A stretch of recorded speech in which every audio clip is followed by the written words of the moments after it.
Jadi benar, Mbak Ani itu kondisi jantungnya membaik setelah melakukan perubahan pola makan. Iya. Emang tadinya jantungnya gimana, Mbak Ani? Aku habis operasi jantung. Itu setiap bulan. Nah, sekali minum obat itu, aku 13. 13 apa? 13 macam. 13 macet, 13 butir. Tapi sekarang membaik setelah melakukan perubahan pola makan. Yes.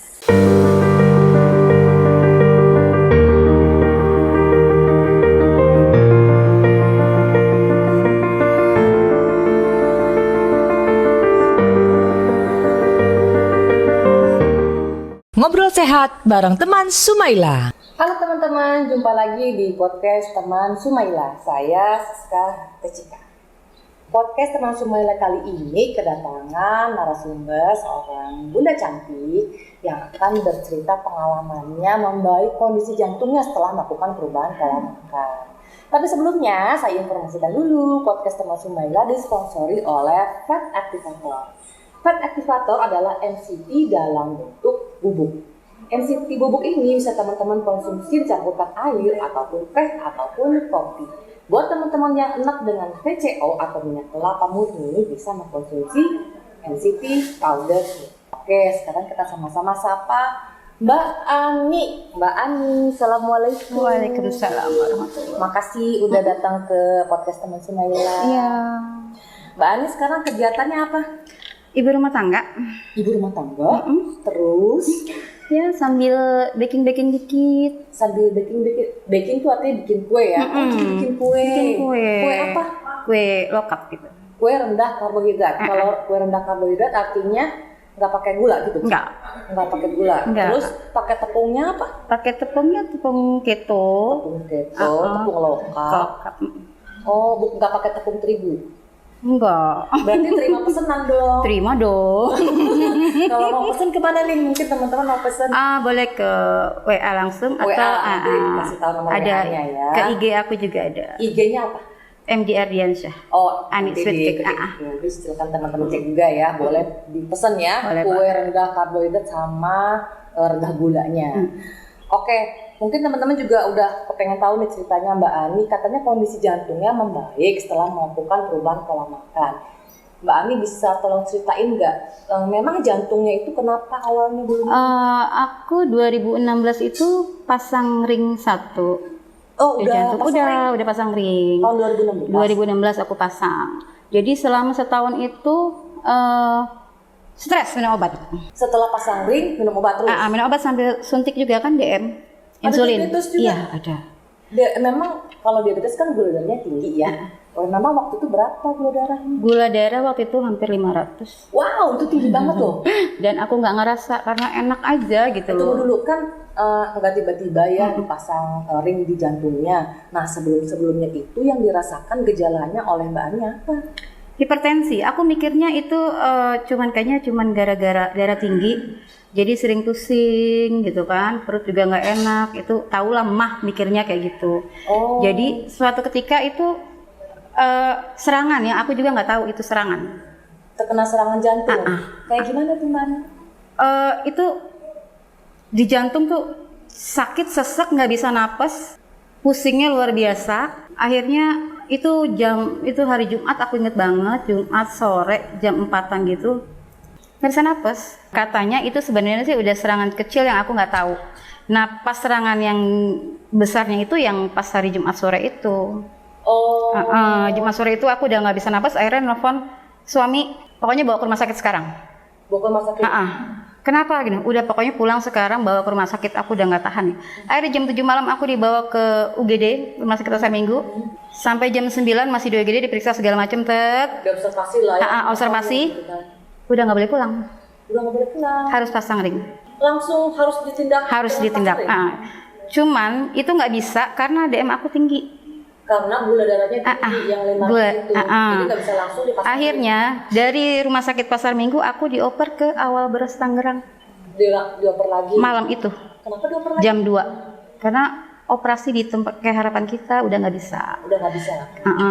Penuh ya, harus di schedule ya. Ke Rumah Sakit Polri juga nggak bisa. Akhirnya itu yang bisa nerima tuh cuma di Awal Bros. Awal Bros. Pindahlah ke Awal Bros. Itu jam 2 malam, aku inget banget.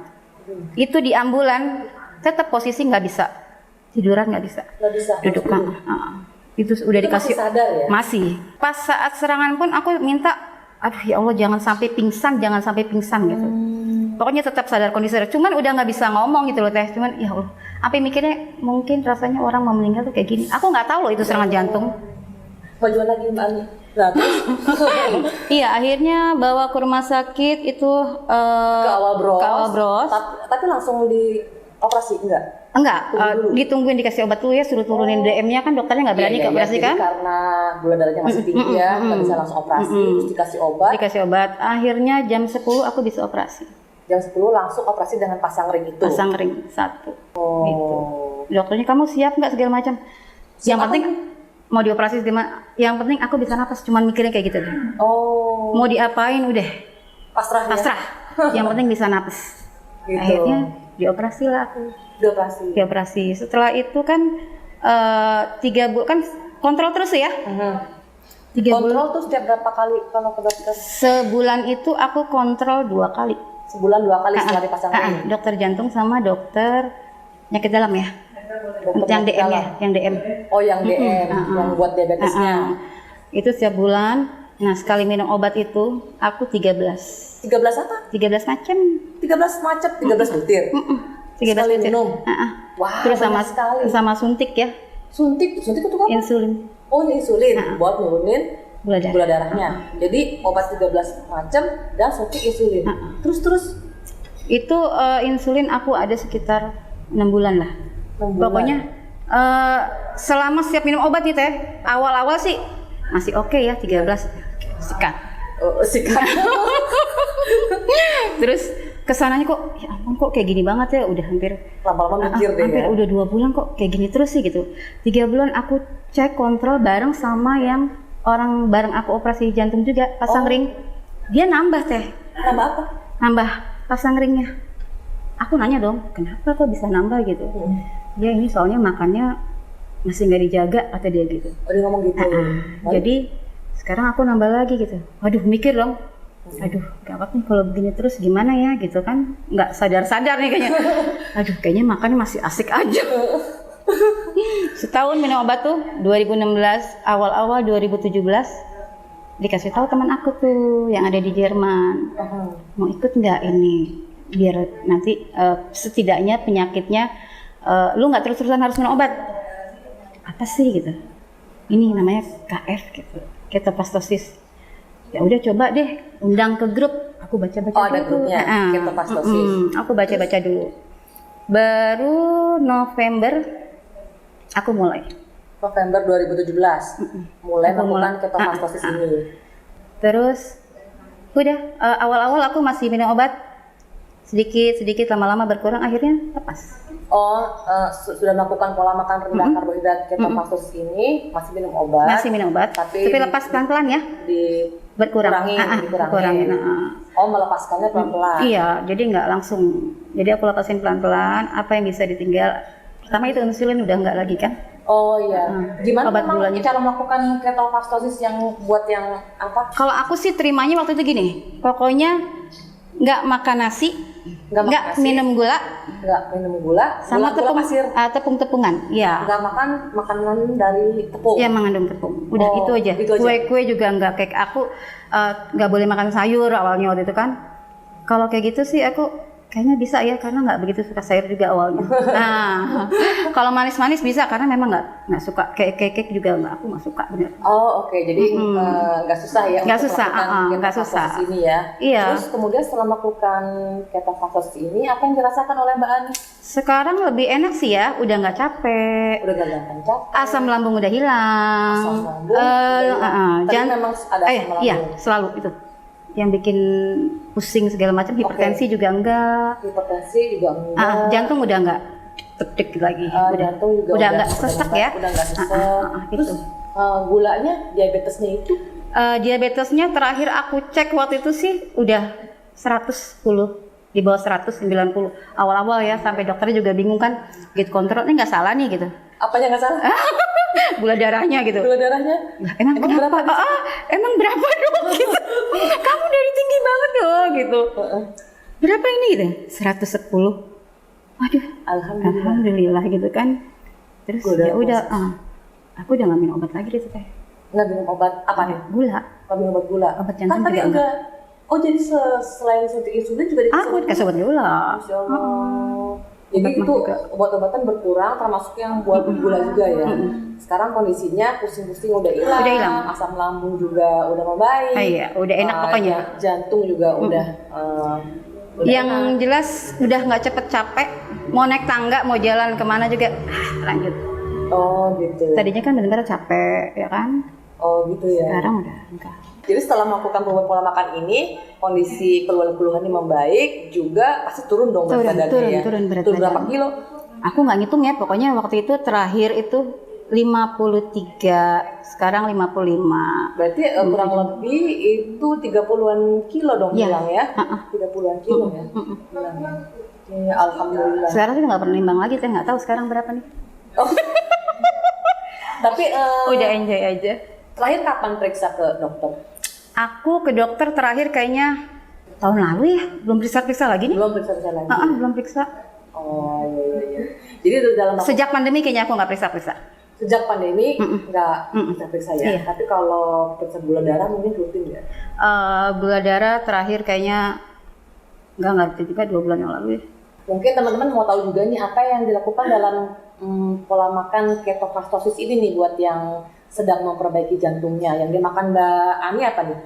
Contohnya? Aku makannya kebanyakan daging sama ayam ya, ikan itu aja. Oh, produk hewani. Hewani pokoknya real food. Oh, boleh makan sayur nggak? Aku kan memang dasarnya nggak begitu suka sayur. Oh. Nah jadi begitu jangan makan sayur ini ya gitu. Terus kemudian buah-buahan juga. Buah alpukat aja paling sama stroberi yang sering dicemil-cemilin ya. Oh, yang rendah karbohidrat ya. Pokoknya sama sekali udah nggak makan nasi, udah nggak makan makanan dari tepung, juga udah nggak mengkonsumsi gula pasir. Enggak. Iya. Oke. Aku tuh turunan soalnya kalau DM teh. Mama, papa aku tuh DM semua. Mama, papa, keluarga besar, Oh iya. turunan DM. Pasti ada hipertensinya juga. Oh iya, mereka tinggi-tinggi. Oh iya. Jadi aku nggak kaget. Dokternya justru yang kaget tuh awal. Aku pasang jantung pun dokternya kaget. Kamu dengan kondisi masih mens gitu kan, mens lancar. Kok bisa sih dengan umur muda bisa kena jantung? Oh. Terus? Dokternya sampai bingung. Ya nggak tahu ya, aku kan nggak ngerti ya gitu. Jadi memang yang memicu itu untuk aku operasi jantung itu dari DM dan asam lambung yang tinggi. Oh, Dari karena situ, itu. iya. Iya. Oke, jadi kalau boleh aku tahu nih, Mbak Ani. Jadi benar nih sebetulnya yang punya permasalahan jantung itu aman dengan melakukan pola makan rendah karbohidrat Aman, keto. insya Allah aman. Aman. Kita kan namanya ikhtiar ya. Ikhtiar. Oke. Kesembuhan tetap atas izin Allah. Allah.